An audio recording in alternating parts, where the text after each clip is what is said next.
Brew Strong is brought to you by Blickman Engineering, home of the top-tier brewing stand. Visit them online at blickmanengineering.com.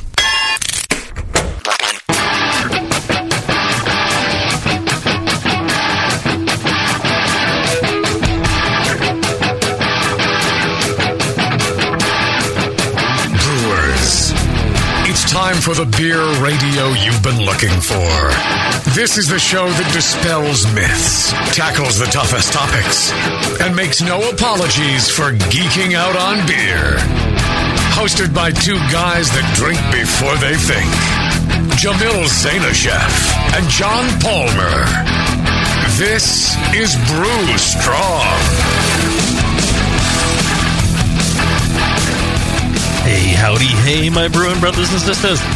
Greetings. It was almost like a question. Yeah. Greetings. Speaking of greeting all the cretins, you looking forward to the conference coming up in June in Philly? Yeah. Where you can greet all your cretins? Yeah, it really is. It's fun meeting new brewers for the first time. Mm-hmm.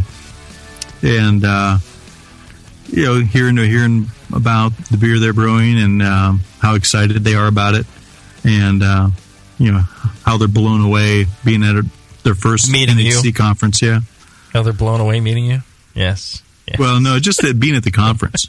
I mean, it's pretty awesome. I mean, if a lot of people can't imagine, 1,500, 1,800 homebrewers, getting together, sharing beer, talking about beer for 3 days in a row. It's going to be bigger than that. It's going to be like 3,000. Oh, wow. Yeah, it's going to be huge. And it's fantastic. I'm sure Christy probably asked you, too, about signing books at the conference. Yeah. I said, absolutely. Yeah. I said, I actually love signing books. And a lot of people don't like it. I'm like, it's work in a way, but here's somebody who's taken their hard-earned money, used it to purchase something that supports you, supports what you're interested in. It applies a value to what you've done.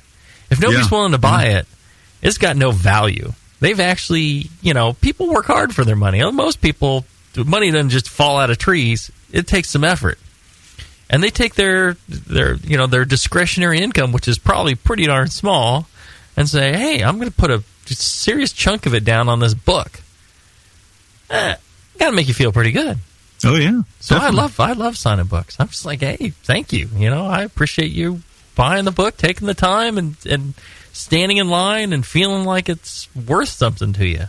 Yeah. I especially like signing ones where they say, "Make this one out to my brother. Tell him he's a douche." Moscow's looking at me like I've lost my mind. But no, I think I think it's just a wonderful little thing, and I'm happy to do it every time. I would not. People, you run into people that are like, I would have brought my book. I knew you were here, but I never bought one. I didn't want to annoy you. I'm like, annoy me? Hell, bring. That's what it's for. Bring it. Bring a stack. Yeah, we'll sign them. You ever get anybody that doesn't want you to make it out to someone personally because they're going to eBay it later? You're like, who should I make it out to? Nobody. Just sign it. Yeah, they're just like, no, just a general signature is fine. And I'm always like, oh, so you can sell it on eBay? I said, it has more value if it hasn't been defaced. Right. Like, because I wonder if once it's signed, you have to list it as used. I guess it is definitionally. Right. So I don't know. You have to list it as new, used instead of new.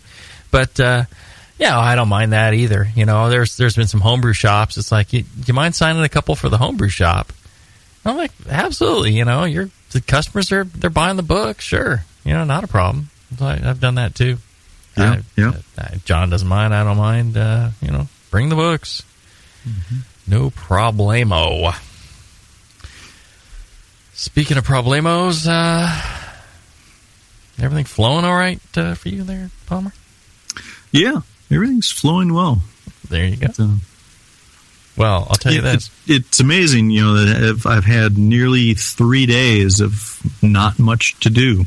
Rather than waking up, working on the water book, going to bed, waking up, working on the water book. Mm-hmm. Now I got not a whole lot going on as I wait for the conferences this summer to start. Although I do have some things to work on, but still. Well, I'll tell you who never has flow problems. Our good buddy John Blickman. You're right.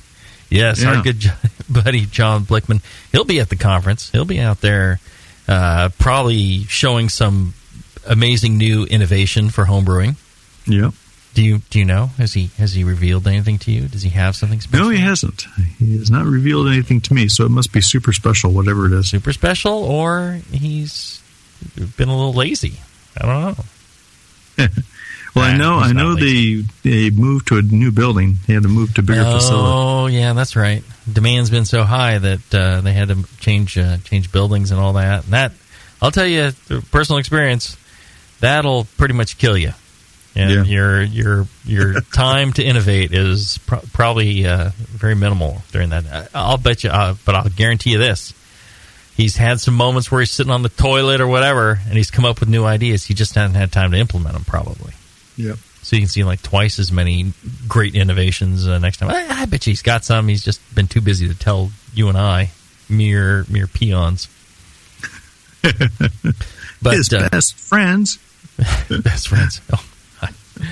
Yeah. No, he's a great guy. It's a great company. Everybody there is just fantastic, and they're constantly coming up with these great ideas for making your brew day better. So go check out their stuff at BlickmanEngineering.com. Blickman with two N's, engineering with like an E and a G or something. They have such neat stuff. I've used, I think, pretty much every piece of equipment that they make, and I've not found anything that doesn't work as advertised or better than advertised. It's fantastic. I mean, they test this stuff. They know what they're doing. So a lot of times you buy stuff and it doesn't really work. Their stuff works, which is probably the best testament I can give right there. Yep. All right. Well, today we are going to be doing a Q&A show. And, if you listen live, you can actually sign in the chat room. You can ask some questions live. Scott would go through there and work magic. He'd type on the keyboard and click with the mouse and somehow get those questions to us, and we would be able to answer your questions. But I've got a question from Carl, who looks very much like a Klingon. I'm serious. He looks very Klingon-like. Interesting. Kind of like JP with a lot of hair. That's very Klingon-like. All right. Sorry, I digress. I want to jump right into it. Carl says he accidentally started an argument on homebrewtalk.com. He says, I thought I remember you saying that in the bulk of ester and off-flavor production occurs during the lag phase and early part of fermentation, and that therefore temperature control is most important during the early part of fermentation. I went ahead and repeated this in response to a question a newbie had. Then another brewer stated the opposite, that off-flavors are created primarily in the later stages of fermentation, and quoting a paper by Chris White to back himself up. And you clarify the importance and role of fermentation temperatures. If it matters, we were primarily talking about ales. Thanks. Well, interestingly enough, it does matter in a way. There are all sorts of points in the fermentation process, in the brewing process, where you're determining to some extent whether you're getting, if you're talking esters, they're talking about ester and off-flavor production. Ester production, off-flavor production, are not necessarily the same thing. I mean, they're controlled different ways. Off-flavor can be bacteria, it could be, phenolics, it could be, poor water conditions causing, or sulfur in the water. It could be all sorts of things. Ester production is, kind of the process of, yeast producing alcohols and these ester precursors and, how the beer is treated. So there's so many different factors all throughout the way. You can say that treating the fermentation, the temperature, the beer, the yeast, one way or another at any point in the process can result in more esters in the finished beer, more what you might call off flavors in the finished beer, diacetyl, acetaldehyde, things like that, are determined by a variety of things. And one of the, besides nutrients, which is a huge one, it's a lot of it's based on the health of the cell membrane and the ability in the health of that yeast cell and its ability to control a lot of things. For example, in lager production, you might be doing all you can at the very beginning to control the creation of these precursors of these other flavor compounds, and that's a huge part of it. I'm fond of saying beginning of fermentation, when the growth phase is happening, that's really a critical part for the yeast. Nutrient-wise, temperature-wise, amount of oxygen, all that tends to make a big difference. But, temperature is quite important throughout. Generally, a rising temperature, just keeps the yeast more active and will actually help. And they should not be producing more esters necessarily. You got a little more leeway. Diacetyl rests, things like that help consume diacetyl. But if you let the fermentation go too fast and not finish completely, and you accelerate fermentation, you can end up with a lot of acetaldehyde. And if you crash your temperature at the end, and too rapid a cooling, getting back to lager yeast, too rapid a cooling, will actually cause yeast to express more of those compounds than if you were to cool it slower. That's one of the studies I've seen. I think it's quoted in the yeast book. A lot of this information is in the yeast book. I mean, it's hard to pick just one part of the puzzle and say, well, if you do this, then the rest of it doesn't matter. The rest of it does matter. Yeah. But I really think, that initial setup of the yeast, that initial health, that initial growth, all that is fundamentally the most important of the entire fermentation process. Does that clarify things, or have I just made it muddier, John?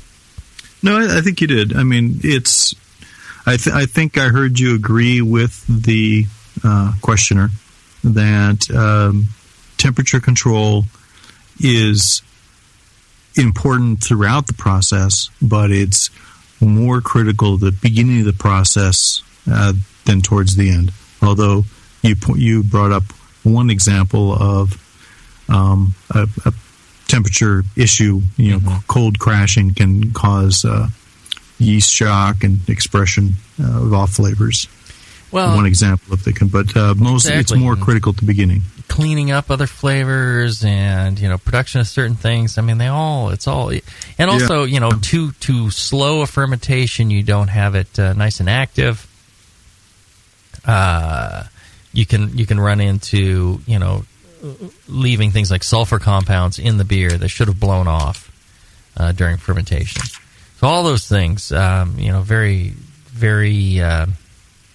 Very difficult to say, well, it doesn't matter during the end, but I think, I'd say, a little more, I favor the beginning of it. Anyways, get yourself a copy of the yeast book, buy it from the Brewing Network. A little bit goes to the Brewing Network, actually quite a bit goes to the Brewing Network from that, and about 25 cents goes to John, or goes to Chris. Homebrew and Dog Meat, and you'll get what I think is actually quite a good book about yeast.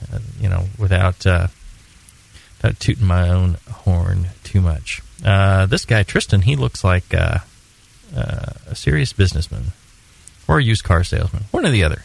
He says, "Hey guys, how does variation in temperature affect the possibility of exploding bottles?" He goes on to say, "Recently I bottled a partial mash dark ale that I've made a few times before.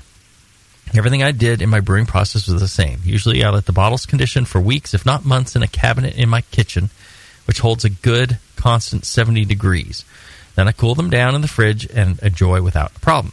This time around, I let them condition about 2-3 weeks before storing them in my 40-degree kegerator. I grabbed 6 for a party and drove from Sacramento to San Diego. The bottles were in the back on the floor in a cardboard holder standing upright. There were a few bumps along the road, and the bottles fell over a few times, and he hit a parked police car. No. As soon as I got to San Diego, I threw the bottles back into the fridge to cool them down to enjoy. About 5 or 10 minutes later, a loud pop was heard, and I checked the fridge. There was beer and shards of glass everywhere. 3 bottles exploded.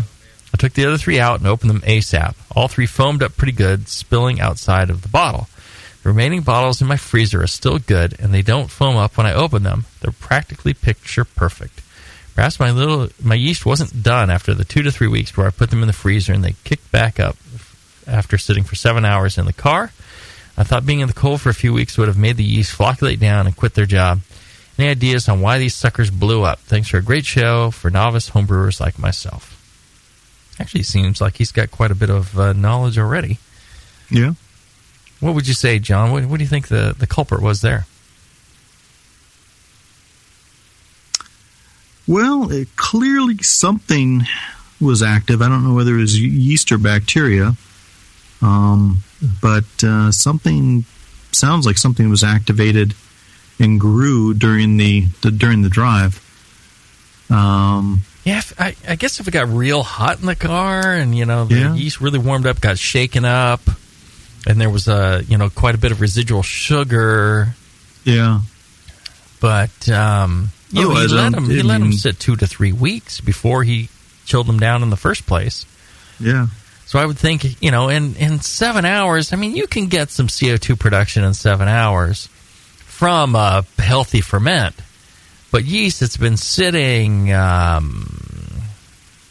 it's not that much time. That much sugar in the bottle, you would think. Right. I'm like, yeah... Maybe the fact they did knock over a couple times, micro cracks in the glass. Right, right. Well, and he said he opened the other 3 ASAP, which was a wise thing to do. Mm-hmm. He says they foamed over like crazy. Yeah, that's true. Yeah. Got nothing, huh? Yeah, that's a weird one. I got to, sometimes when you agitate, so the yeast on the bottom, all the particulate matter, especially it's a dark beer, right? Dark ale, partial mash, there's real fine little grain particles that when you make dark ale, the dark grains shatter, and you get these really fine, microfine particles. And before they settle out, if you pour the beer, it drives the CO2 out in huge volume. And if you let it all settle out to the bottom, the beer pours a lot smoother. You don't really have that problem. I've noticed that before. I suppose you should shake it up. The carbonation wants to come out of solution, but you still, it's a trapped vessel. As long as the total pressure should have been equalized. I guess heating it up, if it got quite warm, shaken up, you put it in a cold fridge, maybe that stress on the glass caused it to crack. It was shaken up. Maybe it was a little more carbonated than normal. The beer was hot, so pressure in the vessel was high. You put it in on a cold metal rack or something, and maybe that was enough. Thermal stress and pressure. Yeah. Because one of the things that a lot of people don't understand is like even borosilicate glass, Pyrex glass, things like that. The way it, if you heat one of those up empty and then put it somewhere cold, it'll shatter. But if you fill it up with hot liquid or with liquid and then get it boiling, you can actually put it in cold water and it's fine. But if you do it empty, it'll shatter. And it's really, the liquid acts as a buffer to carry, the heat goes through and everything's fine. And so that stress on the glass, maybe that was it. I don't know. Wouldn't it have to be like a really hot car, like in the desert, 120, 125 degrees, though? Yeah, he joined the cast. He says a little more. He joined the cast of Priscilla, Queen of the Desert. I went through Death Valley, etc., etc. So maybe that was it. Well, Death Valley, I mean, that can get up to that high. Right. No, I assume he just went down I-5. Yeah. And there could be something in what you say about the debris in the bottom of the bottle. Mm-hmm. If it caused, or maybe calcium oxalate precipitation, that could have occurred. Right. But right. Something to cause more of the CO2 to come out of solution into the headspace. And then comes out rapidly, and then Yeah. But there's a certain limit to how much pressure can come out, though. Yeah. Although even all right, so I'm that's not why that I thought familiar maybe with some external, the fluid some dynamics bacteria of or these wild things. yeast may have been a But if factor you take a plastic soda bottle, right, and it's sitting there, and you can kind of squeeze it, it seems fine. But if you shake it, it becomes rigid, very hard, right? Yeah. And that's because the CO2 is coming out of solution. I mean, it was at equilibrium. You shake it, it comes out of that. The pressure builds. So, yeah, I guess the pressure could build up to a point where it's going to shatter it, even though the CO2 level's in there. So I would think maybe a combination of being warm, having nucleation sites for CO2 evolution, and maybe a certain amount of headspace or something like that. A more generous headspace might be an issue. Yeah. And then putting it in a super cold environment, maybe that was enough to do it. And if the beer's warm and the CO2's been shaken out of it, and then you open it, even a regularly carbonated beer will just gush. Yeah. So I think that's the answer. I think we came up with it. There you go, huh? Right. So your advice to him is avoid wild temperature swings and shaking it on a paint can shaker? Yes. Okay. Yeah. Noted. And then if you do that, just kind of maybe not put it in somewhere cold right away. I don't know. Maybe let it reabsorb into the bottle. I think if he had left it in there, the other ones, they may have eventually kind of gone back into solution. Would have been fine. So that would be my advice. Just so I'm clear, Death Valley to deep freeze, not good? Not good. Not good. Not good. Okay. No. There you go. All right. Let's take a short break. When we come back, more of your questions after this. When you hear Blickman Engineering, think innovation, passion, quality, and customer service. Blickman gear is designed by brewers to give you a sense of pride in your equipment. At Blickman, they know what makes brewing a pain and build gear that makes it fun. Like the intuitive beer gun, a completely different approach to filling bottles. The Therminator Wort Chiller, a new take on a plate chiller that's sized for flow, performance, and the high groundwater temps homebrewers face every day. The Brewmometer, a brilliant weldless thermometer design with brewing parameters right on the dial. The Autosparge, ultimate simplicity for preventing an overflow or running your mash tun dry. And much more, like the modular top-tier brewing stand, conical fermenters, and their Boilermaker brew pots. With more cutting-edge equipment coming soon, keep up with the latest from Blickman at blickmanengineering.com and stay on the cutting edge. Hey, my brewing brothers and sisters, this is Jamil Zainashev, and I love a bold, hoppy beer, one that spits resin in your face and makes you cry uncle. There are a lot of great hoppy beers out there, but at Heretic, we want to make something as bold, dank, and resiny as possible. We use hops at every chance we get, including multiple dry hop additions. The result is Heretic Evil Cousin. This light golden, 8% Imperial IPA has an easy malt character that helps take the edge off the massive bittering, but it takes a back seat to the in-your-face hop character. We make sure this beer finishes dry so the hops can jump out and slam you in the taste buds. If you can't get enough hoppy goodness, Evil Cousin is your cup of tea. Cheers.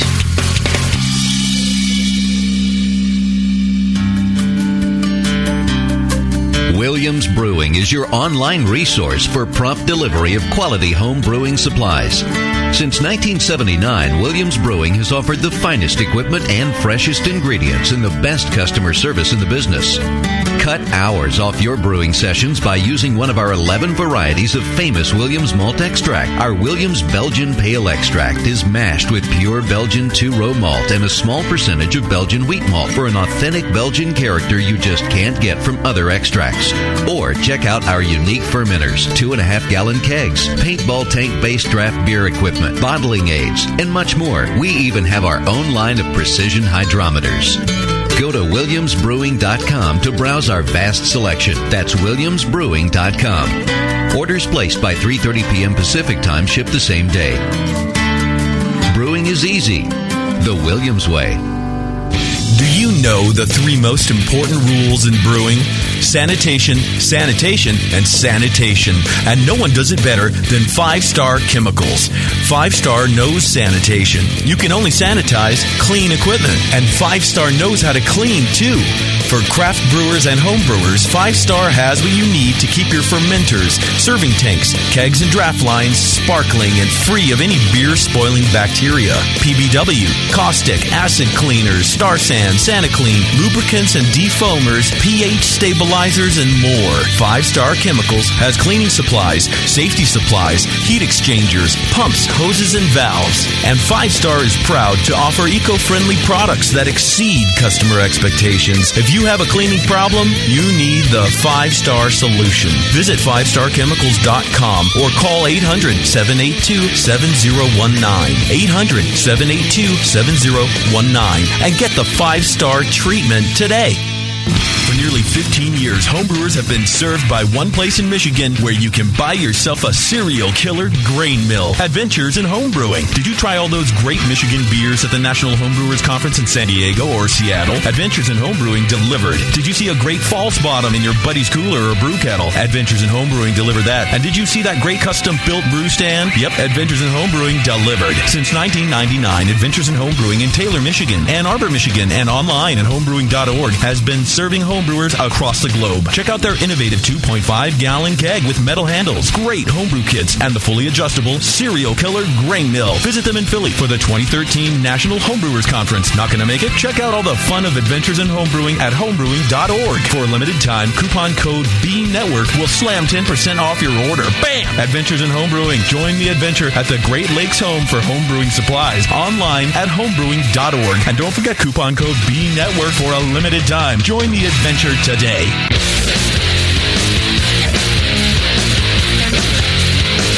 Back to the 2 guys that know how to turn beer into beer. This is Brew Strong. All right. Beer. You having a beer, John? No, actually. Well, I'll have an extra one for you. Thank you. I'll make up for your lack of holding up the other end of the brewing process or the show process there. You ham it up for the radio, Palmer. You know? Okay. Yeah, I'm double fisting. Yeah, but he's not drinking. I've got a double Union Jack in front of me. Yeah. Yeah, I know what he There you means go. by double fisting. That's a sexual thing, ain't it? Yeah, it sounds like a couple of black eyes to me, but If you go on adamandeve.com, let me tell you about adamandeve.com. If you go and use my name as a offer code, Jamil, Jamil, you get 50% off just about any one item in the store. You get free shipping. You get a free extra gift. And then you get to choose 3 free DVDs. Adult DVDs, not the bottom of the bin, goat on goat sex action. You get to choose from genres such as anal, amateur, Asian, big breasts, big butts, bisexual, chunky, co-eds, fetish, gay, interactive, POV, lesbian, MILFs, etc. You can even do it from your mobile phone. Go to adamandeve.com. Use my name, Jamil. You get the 50% off. You get the free gift. You get the free shipping.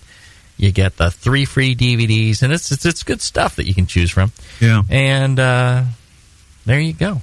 It's I made the mistake of putting your name in the search window rather than the offer code window, and of course. Oh yeah. Then you were probably just ashamed to look your wife in the eye at that point, right? You had to go wash your hands afterwards, or what? No. Just, clean the hard drive. He had to take one of those showers where he was like weeping in a fetal position. Just crying, yeah. Well, that's what you get for double fisting it. All right? There you go. Speaking of double fisting, Casey, who Scott tells me looks like a 14-year-old girl on MySpace, has a question. Does an India Pale Lager hold on to hop flavor and aroma longer than an India Pale Ale? He says he was chatting with a brewer in down south about this topic, and he said that in his experience, the lagers keep the hops fresh longer than when using an ale yeast. Seems like it might make sense, but I'm curious if there's any scientific explanation behind it, or if it's just not true. It's a great question. Off the top of my head, I can't think of a reason why it would hold on to it longer. For the same hop variety between the two beers? I mean, the only thing I can think of is, it's the whole temperature thing. Like Bamforth's fond of talking about, every 10 degrees C,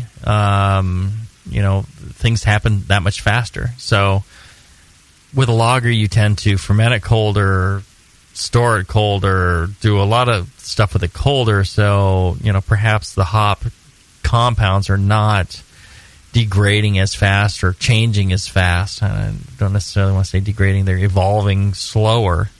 Oxidizing less, yeah. Probably half as fast or whatever. And so, that might be the only explanation I can think of. Otherwise, I can't think of any compounds or such that would, cause one thing or another. I think temperature would be the only thing I can think of.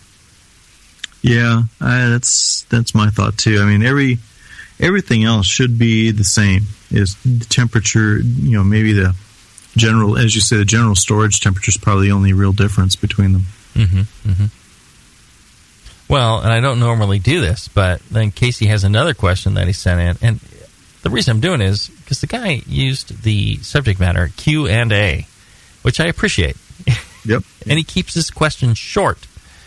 Here he asked, just a mere 2 days ago, what happens to a beer as it ages, specifically barley wine, stouts, porters, etc.? During the Barley Wine Brewing with Style show, Jamil mentioned that some of the alcohols may convert to more of a fruity nature. Just curious if that's a predictable outcome with age, or if there are other desirable properties that change pretty reliably. As beers age, alcohols can, there's like fruity esters are these, compounds that combine with the alcohols to create esters. And it happens at a certain point in the process. There's some thought, I guess, where as things age, some of that can continue, or there can be some morphing of alcohols into other flavors or compounds. Certainly, it's a very minor process, though. Yeah, and other compounds in the beer, they oxidize, they stale, heat, oxygen, time, all affects those. And so when you get a change in one flavor, or certain flavors disappear, let's say some of the hop resins that are part of the bitterness drop, you can get an increase in other flavors that were kind of being masked by one. So as compounds change, as certain things drop out just through natural processes, you can get an increase in what may seem like fruitiness, caramel, things like that. Yeah. Yep. Yeah, that I agree with that. Okay. Well, and I don't think there's any. You really can't predict what or how a beer will change as it ages. Mm-hmm. You can say in general, we know that this beer tends to get a little bit more cherry flavor with time, but even that's kind of pushing it. Mm-hmm. It's pretty individual, right? And fermentation is more the key to in the strain of yeast is more the key to, the result than a lot of other things. I was listening to the Brewcaster Challenge that they did on the Sunday session, and Justin's beer turned out sweeter and more boozy than anticipated, and I got to say the reason was he went with the Edinburgh yeast, which is going to make it sweeter and more boozy. That plus, it's just, versus a Cal Ale yeast. That, and it wasn't, I guess, carbonated enough, which, that has an effect on how sweet it seems. Mm-hmm. Didn't he get the yeast from you, though? Or from Heretic? No. I told him to. Instead, he grew up and he went with Edinburgh yeast, just to be different. Which we use Cal Ale in that. We use the WLP 001. Because, Scott, if I remember correctly, everybody liked Justin's beer at Fest this past weekend. They did, but interestingly, a lot of it depended on the order in which the beers were tasted. If people tried Justin's first, which was happening for the first part of the day, and then they tried JP's next, which was much milder, they preferred Justin's basically 100% of the time. If they tried JP's, the milder, first, and then went to Justin's, it was almost like a 50-50 split. Maybe it even favored JP, for what that's worth. It's not worth anything. Just saying. All right. Nick, who looks very much like a shaggy dog. I mean, literally. Are they sending their pictures to you or what? Yeah, I'm actually looking at these online versus the printouts. Oh, I see. So whatever their Gmail pictures or Google Plus pictures are, I'm seeing those. And Nick is maybe it's a picture of his dog. Maybe that's it. Or there's a dog that is into homebrewing. Mm-hmm. And Nick, the dog, says, if I keep my recipe the same but increase everything at the same rate, will I produce the exact same wort? No. If you increase everything, it won't be exactly the same. By keeping everything the same, it will be the same. If you're on there. Let's see. First time I knew... Oh, maybe he's talking about scaling a recipe. Maybe I should read the whole thing. Yeah, why not? First time I knew homebrew, and I'm just starting a series of brewing one exact recipe, and I'm only changing the hop varieties between batches. What my hope is to learn exactly what types of flavors come out of each hop type, what ones my palate likes best. I think that's a great idea, Nick. The first batch was a 1-gallon batch, and after completing this, I was thinking that I should repitch the yeast for the first brew on the next brew day. But after listening to your shows that repitching yeast will change the flavor and will not be the same as pitching new yeast. So if I double up everything on the recipe, making it a 2-gallon batch and split the wort out to, at the end, a 1-gallon size, so it'll still be compared with the first batch that was only 1 gallon. So it really ends up being... about yeast pitching rates. He's using dry yeast. If you're using dry yeast, just you can just continue using the dry yeast if that's your concern. It will change. The more you repitch yeast, it's not just about the volume, the quantity of yeast. The yeast behavior starts to change over time depending on how you're treating it and how you're selecting the yeast. You're not transferring every last cell that was in that previous beer, and the way that you've treated or mistreated that yeast is also going to change its behavior as it goes forward and ferments another batch. So in the case you're using dry yeast, I would just, dry yeast is cheap. You can just, use an appropriate amount of dry yeast each time. I think, that or, repitch all of them and, do it that way. But I think your experiment of trying to figure out the characteristics of different hops is quite admirable. All right. Let's see here. Jason, who doesn't look like anything because he has not included a picture. He says, when utilizing the brew-in-a-bag method of all-grain brewing, how do you adjust your water profile and pH when dealing with such large volumes of water without being damaging to the flavor? Thanks for doing the Lord's work. Well, if you're talking about Procreation, yes. That's, yeah, or faking procreation. Yeast propagation.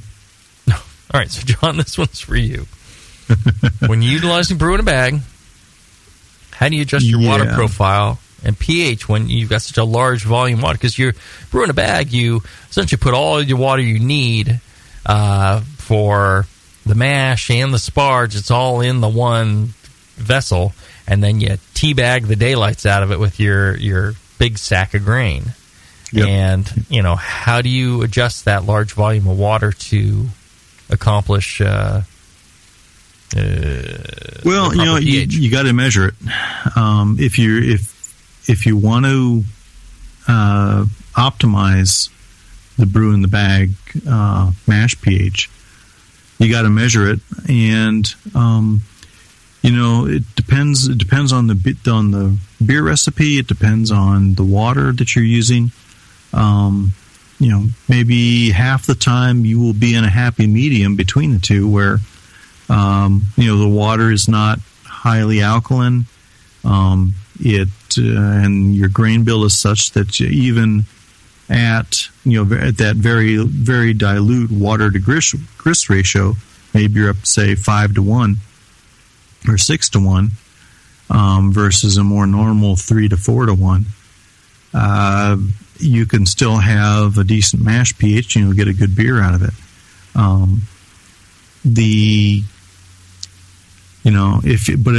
If you're trying to adjust it, and let's say your water is more alkaline than what you'd want for the style, again, you got to measure, and you got to make some adjustments to that total volume. It's really not any different from a regular mashing process. You just need to be aware of what the effect of that high dilution is on your mash pH and on your final runnings pH. Well, and I could throw in, when I started out homebrewing, I would adjust my mash water, and I got all my water ready first, and then I added my grains. So I got my mash water and my sparge water, and I adjusted both of them to about 5.5. Yeah. About 5.2 when hot, when at mash temperatures. Yeah. And then I'd add my grains, and voila, everything would end up right about the right pH every time. So I would think, since you're kind of combining your mash water and your sparge water, just adjust the entire volume. That should get you close. And then maybe in the future you need to go a little bit more, a little bit less, because you're going to have less effect with the grains, all that grain being in there. Right. I don't know, maybe you need to get down to like a hot 5.4 or something like that. And just try it. And if you're off by a little bit, that's okay. It'll be all right. But at least you're measuring it. At least you're paying attention to one of the fundamental and important things about all grain brewing. And I imagine you could get pretty close. I don't think it should be an issue. So, just some trial and error should get you there, huh? Yeah, but as you say, you can adjust all your water ahead of time if you know, and then measure and see where you get, and then adjust from there the next time you brew that way for that recipe. All right, I'm going to read this next question. Then we're going to take a break, and during the break, we're going to try and figure out what in the heck could possibly be causing this.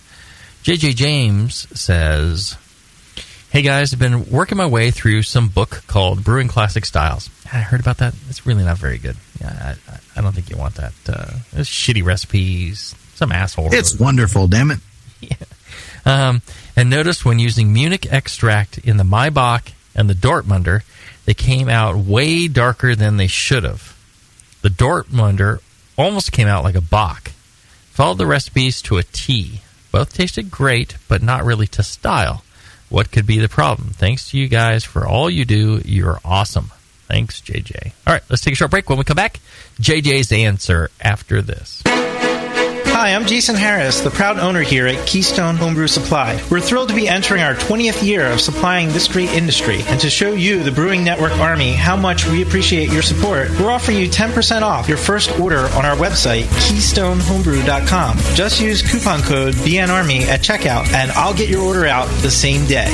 My goal at Keystone Homebrew Supply has always been to have a complete supply of everything a brewer could want. When you place your order online or when you come into our store, it's our goal to have everything on your list and more. One aspect of KeystoneHomebrew.com that we're really excited about is the ability to fulfill customers' exact grain bills. Do you hate to wait? Keystone Homebrew Supply can get your precious yeast and hops to you within just one day if you live between Connecticut and Virginia, and within 2 days east of the Mississippi. KeystoneHomebrew.com. Coupon code BNARMY. I'm Jason Harris, and I approve this message. I-10, Getting tired of that same old handcrafted beverages day after day? Are you looking for something with more diversity than your normal beer? Fellow BN Army member Michael Fairbrother, owner of Moonlight Meadery, is reviving an entire beverage category, mead. The meads at Moonlight Meadery are all handcrafted from the finest honey on the market and are perfect for any occasion, like weddings, baby showers, or... Excuse me? Mead is not your average girly drink, mister, and Moonlight Meads can be enjoyed anytime, anywhere. Football games with the guys. Yeah. Barbecues with the guys. Yeah. Operating power tools with the guys. Yeah. Actually, sir, that's really dangerous. Good point, son. Next time you have something to celebrate or are just looking for a new tasting experience, pick up a bottle of mead from Moonlight Meadery. Now in 21 states, making over 60 varieties of mead from dry, semi-sweet to sweet. Break out of that craft beer lull. Grab a bottle of Moonlight Mead. Can't find some? Then ask. No, make that demand some. Yeah! A vial of White Labs yeast is the key to your best beer. When you open a vial of White Labs yeast, you're giving your beer its best chance for a perfect fermentation. In addition to their already incredible variety of yeasts, White Labs is proud to announce WLP 90, San Diego's super yeast, now available year-round. WLP 90 is super clean, super fast fermenting, with low esters and has a neutral flavor and aroma profile. It's alcohol tolerant and highly flocculent. For more of the latest White Labs news, click over to whitelabs.com, where you can read reviews of yeast, learn in the lab section, and join the customer club. And if you should find yourself in San Diego, White Labs has a brand new training facility for craft brewers and home brewers alike. Whitelabs.com. Discover yeast, nutrients, enzymes, and more for commercial breweries, home brewers, and homebrew stores. White Labs. It's all in the vial.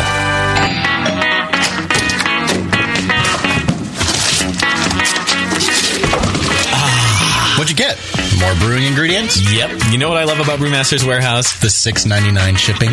Well, yeah, but... Oh, the in-store classes for beginning brewers. Yeah, that's cool, but... The Brew Builder. Creating and saving your recipes online is awesome! No, I mean, yes, but... The cheese-making supplies. No. Oh, the wine-making supplies. Oh, the distilling equipment and liquor flavorings. All that stuff is awesome, yes, but what I really love is that the guy who runs it is totally hot. And that Brew Builder software is awesome. Oh, yeah. Brewmaster's Warehouse brings you flat rate shipping on great equipment and ingredients to make beer, wine, cheese, and spirits at brewmasterswarehouse.com. And if you're in Georgia, stop by Brewmaster's Warehouse Monday through Saturday from 10 to 6. Visit brewmasterswarehouse.com today because it's totally hot. Oh, yeah. Hi, I'm Jamil Zainasheff, and in addition to my work on the Brewing Network, I write the Style Profile column in every issue of Brew Your Own magazine. Hi, I'm Sean Paxton, and when I'm not prepping for the Homebrewed Chef on the Brewing Network, you can find me writing articles on how to cook with your homebrew for Brew Your Own magazine. Greetings, cretins. This is John Palmer, and when I'm not writing for Brew Your Own, I'm reading it. John Palmer, Sean Paxton, Jamil Zainasheff. If you love listening to them on the Brewing Network, you'll love reading their articles, tips, and recipes in the pages of Brew Your Own magazine. Join Jamil, John, and Sean 8 times a year in Brew Your Own. And when you subscribe to BYO on the Brewing Network website, half of your subscription price goes right back to the BN to support great beer and food programming. So sign up for Brew Your Own magazine through the BN website today so you can listen and read your way to better homebrew.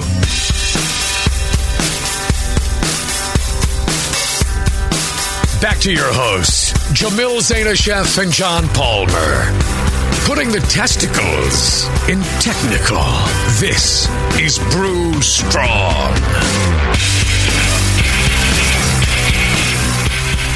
Hey, during the breaks, I actually realized that Scott has a lot more to offer than just a pretty face and the ability to push the buttons on the board there. He's got some insights. I think I'm getting rid of voicemail. I had to check my voicemail during the break, and then somebody left me voicemail while I was checking my voicemail. And it's like, if you want to get a hold of me, don't call me, because chances are I'm so busy I can't answer the phone right then. I'm on the air. I'm up on the roof. I'm sorry, I can't. And then if I see just a flag that says you got voicemail, it's like, I gotta stop. I gotta dial in. I gotta listen to this. I gotta transcribe it. I gotta call somebody back. Oh, the hell with that! Send me an email. Send me a text. You got my phone number? Send me a text. Come on. If you don't have text, then I can't talk to you. If you can't write, I don't want to talk to anybody anyways. I'm getting rid of voicemail. Scott has opened a whole new vista to me. And as I would tell people when I didn't have it, not just for me, for you. Think about how long it takes between the end of my message and the actual beep. That stupid lady. Oh, to leave a callback number, press 5. Right. If you would like to... Who presses 5, first of all? Nobody. Anyway, it's a mess. No voicemail.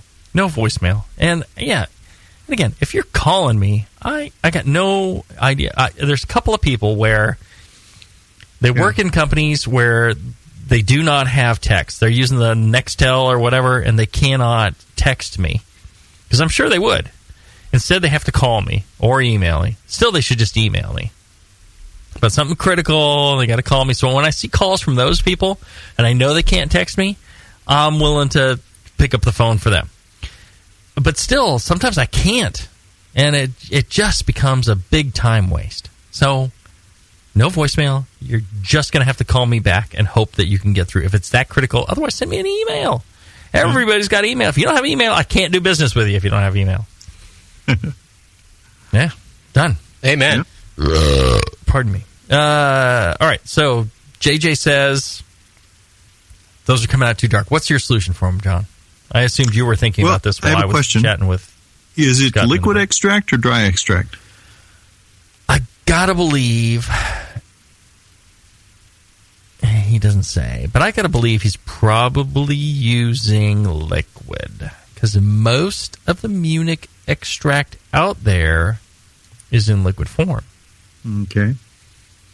So chances are, if it's coming out darker, then... If it's way darker, it's oxidized. Yeah. I would say that is the reason. Right. That could be. I mean, it could be that, it's just got a higher percentage of Munich, and they used a darker Munich when they made it, and yada, yada.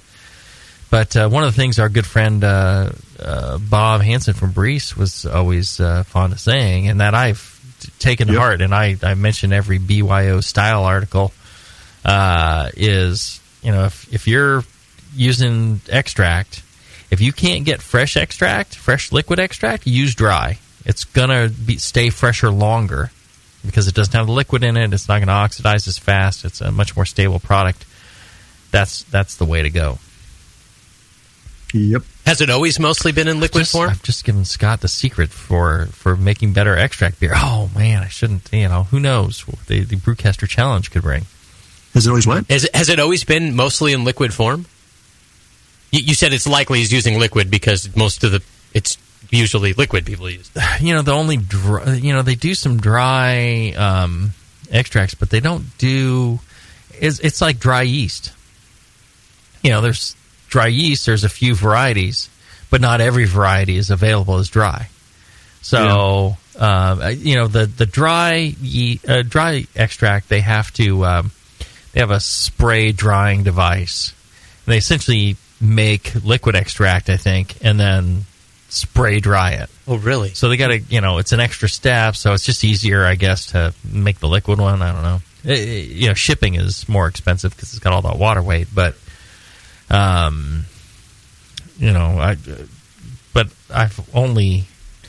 don't know that I've seen dry Munich extract. Yeah, I don't think I have either. Yeah. Unless someone like Muntons makes it. Right, and they might.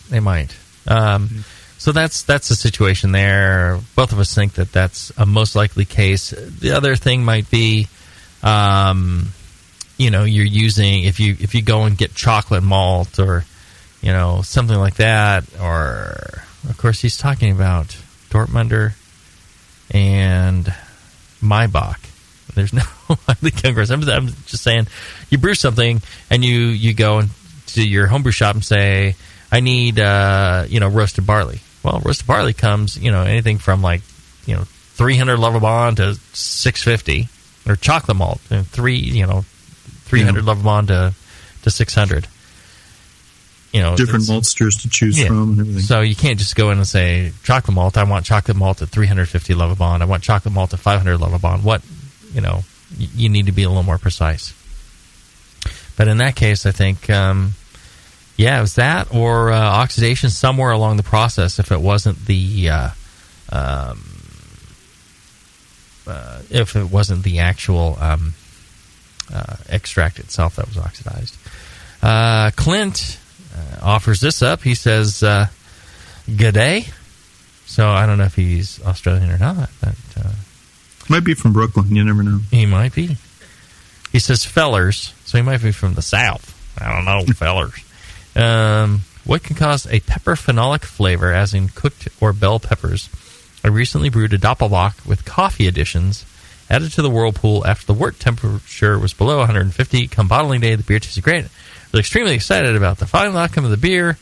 Note, no pepper flavor. I bottled with some champagne yeast since it had been lagering for a few months and let it sit for a few weeks at room temperature to carb. Imagine my disappointment when I cracked the bottle and was confronted with a nasty pepper aroma and flavor instead of deliciousness. I can't find anything definitive online about what may have caused this. After sitting my still at 55 for a month, the pepper flavor has diminished greatly and the beer is starting to taste pretty good again. But I would like to prevent from getting this pepper flavor again if I can. Well, I'll tell you, that's from the coffee. Coffee, right? Yeah. Yeah. Coffee's got green pepper notes to it just by itself, doesn't it? Yes, yeah. Very, very peppery. So would you advise him to not use coffee in the what could he do to minimize that? This is one of the things that I have not figured out. If I still had the chance to homebrew copious amounts, multiple times a week, all that, I would figure this out. This is one of the things that bugs me, is how, there's some coffee beers without that pepper flavor, that green, I call it jalapeno, like a green jalapeno, fresh jalapeno kind of flavor. And there's coffee beers without it. And what exactly is that? And people like talk about cold steeping and all that stuff. Personally, my thought is it's based on the coffee you're using. Certain coffees are kilned differently, roasted differently, and that develops different flavors. Some processes, I think, leave more of that green pepper character behind, and some of them burn more of it off, or maybe it's vice versa. Some of them burn too much and it becomes more of that like that. I think it's related to that. So I think my guess is by choosing a different kind of coffee, you won't get that. Why do you think he didn't get it when he did his initial tasting before he bottled? Hey, he's drunk off his ass. It could be part of an oxidation reaction too, where that flavor is created by a Maillard reaction, for instance, and then gradually it evolves over time. Mm-hmm. But I would put it as a phenolic type of compound. Yeah. And I think Spike from Terrapin, we did Wake and Bake Stout, and I think that did not have the green pepper in it. And I think that he was saying it's because they choose certain roasted coffee that doesn't have it or something like that. If you go back to the Can You Brew It episodes, you're going to have to do a little work here, listener. And you search for like Wake and Bake Stout and Terrapin, and I think that he mentions it there. And I might be misremembering it, but I think that was one of the good comments. One of the things that I got out of that was that pepper different types of coffee could produce different peppers. But, I think it deserves experimentation for somebody to finally figure out what the actual cause and effect is. Tarantino says, how do you convert from a 5-gallon batch to a 10-gallon batch? I.e., taking a recipe from Brewing Classic Styles. Thank you, gentlemen. Sleep well knowing there's one more alcoholic out there because of your damn books. There you go. How do you convert 5 to 10? You multiply by 2. Yep. And you get a bigger pot. Hold on. Give him a second to write that down. Yeah, 2. X 2. There you go. Dermot says, and Dermot looks like a alcoholic drinking from a basketball. The photo is kind of small. I have been listening to your shows for the past few years. Really appreciate all the great insight you provide. The knowledge you provide has definitely improved my brewings. I have started oxygenating all of my beers, and with my last batch, I forgot to oxygenate before pitching my yeast. Oh my God, just pour it out. No. If you forgot to oxygenate before pitching your yeast, and normally use pure O2 with a diffusion stone, is it better to skip oxygenation step altogether or oxygenate with yeast already in the wort? I've read pure oxygen is toxic to yeast. Is it possible to kill yeast by injecting oxygen with a stone after yeast is pitched? Appreciate any insight you can provide. Keep up the great work. Dermot. No, you can oxygenate after you pitch. That's fine. Sure. The interesting thing about oxygen toxicity, and I don't know why we were talking about this, but we're talking about oxygen toxicity for some reason, and it's like it's around like 2.5 atmospheres or something that where you get oxygen toxicity for humans. And I think I remember asking Chris White what the oxygen toxicity level was for yeast, and I don't think he knew. But I was curious what the actual point of toxicity is for yeast, and I'm not sure if that's ever been measured or not. But the interesting thing about oxygen toxicity is it takes an insane level for a fairly long time to be toxic to an organism, because organisms can process, all these living organisms, humans, we could walk into 100% oxygen, right? Breathe 100% oxygen at, regular sea level pressure for days and be fine, right? If you go under pressure, if we go to the bottom of the ocean or we go like 100 feet down, 100% oxygen will kill you in fairly short order. But you could breathe it for a little while before it reach the toxic level in your body. So for yeast, same sort of thing. If you are flowing a huge amount of oxygen that could be considered toxic to the yeast, as long as you're not flowing it for 15 minutes, you're probably not going to kill your yeast. Or 5 minutes. Yeah. I think if you do like a minute, you could, like John's saying, you can oxygenate after pitching your yeast. It's fine. What would be the 100 feet down in the ocean equivalent for yeast? Like, how could you kill it quicker? Under pressure. So, commercial, you've got, these tall fermenters. From the top of our building at Heretic, and I know I mentioned Heretic, but the only reason I do is because I'm learning things as we do this, and I want to share those pieces of information. We put our chiller up on the top of the building because we had no outdoor space to put it in, so we had to put it on top of the building. Well, right there, that's 30 feet of rise. So the bottom of our fermenters are already at 15 psi, just off of the rise in of the chiller to the roof. Same thing anytime you get liquid. You get a column of liquid, water 33 feet tall. It's 1 atmosphere of pressure that is pressing on whatever's in that liquid at the bottom, right? So you've got 15.7 psi on that. When there's gases, the partial pressure of gas. So the amount of oxygen that you would get into your cells under pressure is much greater. Under pressure, you're getting gases will diffuse across a membrane based on pressure and content, and it'll go across that membrane based on the pressure difference. Yeah, pressure differential. So is the opposite true too? Like if you took a carboy up to the top of Everest, it would take a lot longer to have that effect? You'd have it would be, you'd have less dissolved gas in that. Yeah, it's like the whole thing about you go out into outer space, the gases in your blood bubble out, and you end up with because you have no pressure to kind of hold the gas into solution. So, and it's like when you're diving, you absorb all these gases from the air that you're breathing, nitrogen or whatever. You get nitrogen. And it dissolves into the liquid in your body. And then you release that pressure. It's like opening a bottle of soda. You uncap it and it fizzes. Same thing, you bring your body up from pressure, and all that liquid, or the gas that's dissolved into the liquid in your body, it comes bubbling back out, which is the bends.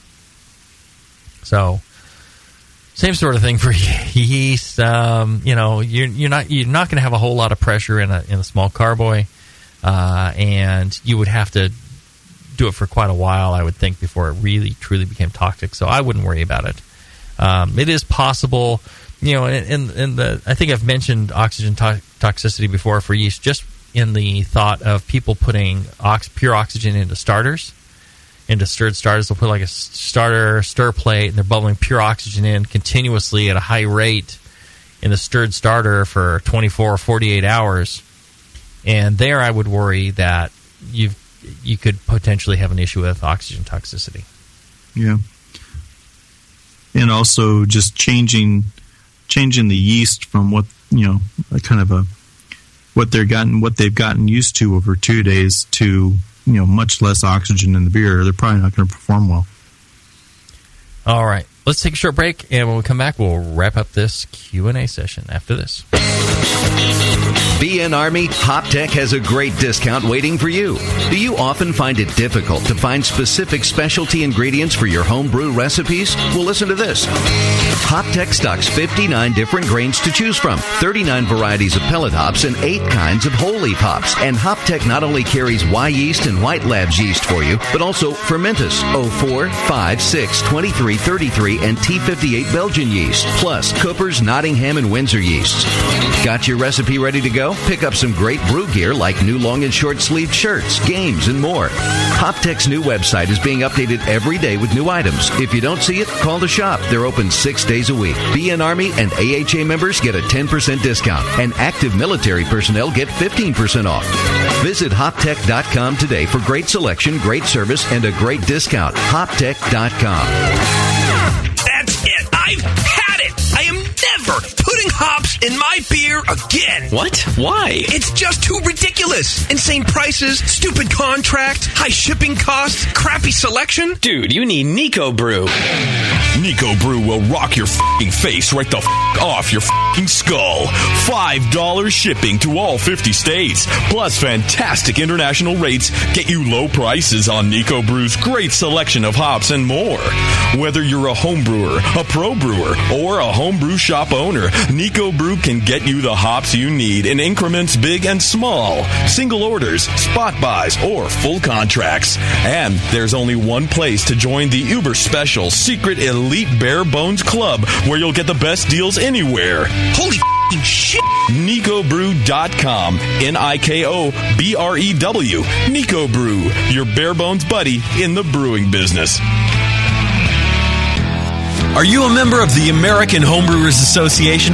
Well, you should be. Members of the AHA can focus on brewing beer, and the AHA takes care of the rest. The American Homebrewers Association advocates on behalf of homebrewers like you to legalize the hobby in all 50 states and make sure that beer laws make sense. Plus, there are many great benefits that come with your AHA membership, like AHA member deals that give you awesome deals at bars, restaurants, breweries, and more. Zymergy Magazine, and Ezymergy for tons of articles, how-tos, easy-to-follow recipes, and news about the hobby you love, and access to the members-only content on homebrewersassociation.org. But the AHA can't do it without your support. Join today so the American Homebrewers Association can keep fighting for your homebrewing rights. Visit homebrewersassociation.org or join now from the homepage of the Brewing Network website. Relax. Don't worry. It's the American Homebrewers Association. Where do you go for all the stuff you need to brew? Homebrewstuff.com, of course. In their Boise, Idaho storefront and warehouse, they have more than 750 craft beers and 8,000 square feet of homebrew products in stock. The staff at Homebrew Stuff are homebrewers themselves. They try out just about everything, including the beer, so they can answer your questions knowledgeably and correctly about brewing, kegging, and anything else you might need to ask. Don't live near the Homebrew Stuff store? Visit homebrewstuff.com online and take advantage of their $7.95 domestic shipping available on most orders. Homebrewstuff.com is a proud sponsor of the AHA, NHC, GABF, and countless other acronyms. So if you're a homebrewer looking for great people, a great selection, and great deals, head to homebrewstuff.com, online or in person. Visit their YouTube channel for loads of free how-to and product videos. All of the stuff you need to brew. homebrewstuff.com. When I order a beer, I want my server to know more about it than I do.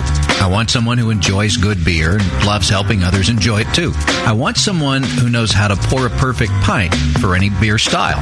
I want a Cicerone. The Cicerone certification program is creating the type of people who help you enjoy great beer. Home brewers and craft beer lovers know beer is more flavorful and complex than ever, and it takes some serious knowledge to store and serve beer right. Cicerones know beer. There are 3 levels in the Cicerone program: Certified Beer Server, Certified Cicerone, and Master Cicerone. Cicerones are truly the sommeliers of beer. The best beer locations have a certified Cicerone on staff. Relaxed and unpretentious, Cicerones are tested on storing and serving beer, beer styles, flavor and tasting, the brewing process and ingredients, and pairing food with beer. Learn more about your next beer guide at cicerone.org. Certified Cicerone, because it takes top talent to present a perfect pint. All right, BN Army, it's trivia time. What's the only homebrew shop with over 1,000 recipe kits, $4.99 shipping on orders over $100, and is also home of the Wolf shirt? The one and only answer is Austin Homebrew Supply. For over 20 years, they've specialized in creating recipes such as the best-selling Texas Blonde Ale, Apocalypso, Hop Bomb 2.0, and Double Chocolate Stout. And they just recently unveiled their small grain kits that produce 1 gallon of beer. Visit AustinHomebrew.com to browse their extensive catalog of equipment and ingredients. They also have mini clone recipes of your favorite commercial beers. They're the exclusive retailer of Brew Vent Yeast Fuel as well, Yeast Nutrient, and the all-new Bodybuilder. Follow Austin Homebrew Supply on Google Plus to participate in video hangouts on popular brewing topics. So visit AustinHomebrew.com today and make sure you sign up for their weekly email with news and specials. Austin Homebrew Supply, AustinHomebrew.com. Back to the beer guys that make other beer guys look like wine guys. Brew strong. All right. We've run a little long, so I'm going to let's wrap this up with a quick answer to this question. This guy, Ryan, says, what recommendations do you have for a good pH meter? All the ones I've been using always need to be calibrated, and they are a pain in my ass. Well, if they're good, they need to be calibrated. All pH meters have to be calibrated. There is no pH meter that does not need to be calibrated. You need at least 2 calibration points, 4 and 7, or 7 and 10. Depends on what you're measuring. Since you're measuring things below 7, you generally go 4 and 7. Yeah. The problem with pH meters is the cheap ones suck ass, and the probes go bad really fast. If you're not using them continuously and taking good care of them, and if you're submerging them in proteinaceous liquids and things like that, they get dirty, they get clogged. They don't, they don't last that long. If you're a professional brewer, if you're brewing every day, things like that, then they're fine. But if you're a home brewer and you're brewing once a month or once every 2 months, they dry out. You got to store them in, a proper solution, or at least a buffered solution. I'm a big fan of pH papers. I think, people have problems with them, but I'm telling you, scientists all over the world use pH papers and are able to figure out the pH from that. I had really good luck with the Color Fast strips. Fast spelled PHAST, and I matched them up to a bench meter, and I had no trouble, regardless of the wort, looking at stouts, looking at pale ales, whatever it was, being within 51/100ths of a pH on that's 0.05 to you and me. Yes, and we're fine. Now, they are also temperature sensitive. pH is affected if the free hydrogen is, increases based on warmer temperatures. So, as it cools down, the pH changes and the color changes. You got to wait till it cools down if you want to measure cold. If you want to measure hot, then they're at hot. But you can, you can get in that ballpark. I can't imagine, if somebody's colorblind, something like that, or they're overthinking it, maybe they won't be able to see that it's between, it's either 5.2 or it's 5.3, 5.4. It's like, okay, it's either 5.2 or 5. Which one is it closer to? You're within a tenth. I guarantee you're within a tenth of a pH, and that's plenty fine for brewing. So I'd give that. If you don't want to calibrate your pH meter every time you use it, then test strips, or just give up and assume it's good. Yeah, you good with that, John? Or well, and there's pH meters that aren't that expensive, but the cheap ones, they're cheap for a reason. Yeah. I mean, a good one is going to cost you $100. And the probe will cost you, the electrode will cost you another 125, 150 to get a really good one. Mm-hmm. That's highly accurate. Well, and durable. Some of them are more durable than others. Yeah. The ones that are built into the end of the pH meter, pieces of crap. Don't buy those.